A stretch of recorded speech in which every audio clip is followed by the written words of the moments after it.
कुछ 70-80 हजार के करीब सैलरी और नोटिस आता है कि 3 करोड़ गवर्नमेंट को भरने को आपको ड्यू है। तो ये क्यों हुआ, वो तो इंसान शॉक में रहेगा कि ऐसा कैसे हुआ। तो बेसिकली कई बार ऐसा होता है कि लोग बोलते हैं कि रिटर्न फाइलिंग सैलरी का है, रिटर्न फाइलिंग तो बहुत आसान है, फॉर्म 16 मिल गया एम्प्लॉयर से, हो गई बात।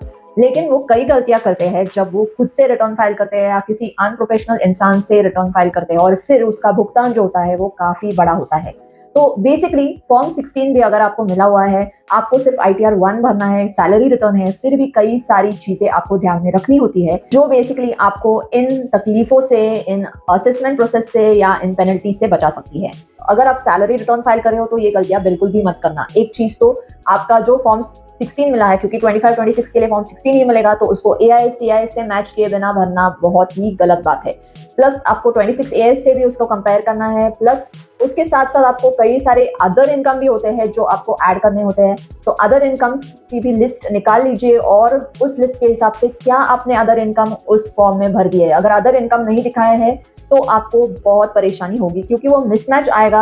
आपका फॉर्म AIS में वो इनकम दिख रहा है लेकिन आपने ITR में नहीं भरा है, तो ये प्रॉब्लम आपको आ सकती है। प्लस अगर आप डिडक्शंस क्लेम कर रहे हो, जैसे कि न्यू टैक्स रेजिम डिफॉल्ट है और आप चाहते हो अभी आपको ओल्ड रेजिम में कई सारे बेनिफिट्स लेने हैं और उस हिसाब से टैक्स भरना है, तो उस केस में अगर आप डिडक्शंस फिल इन कर रहे हो, वो मिसमैच आपका फॉर्म 16 से होगा, क्योंकि वहां पे नहीं दिख रहे हैं लेकिन यहाँ पे आपने क्लेम कर दिया है। तो बेस्ट वे इज आपका एम्प्लॉयर वो करेक्शंस कर ले उसके एंड में और फिर आपका फाइलिंग हो। लेकिन अगर ये पॉसिबल नहीं है तो आपको डॉक्यूमेंट्स रेडी रखने हैं, अगर कोई क्वेरी आता है तो उस डॉक्यूमेंट्स को आपको सबमिट करना पड़ सकता है। तो इनकम टैक्स रिटर्न फाइलिंग आपकी जिम्मेदारी भी है और साथ साथ आपको खुद को भी बचाना है टैक्स नोटिस से सही फाइलिंग करके।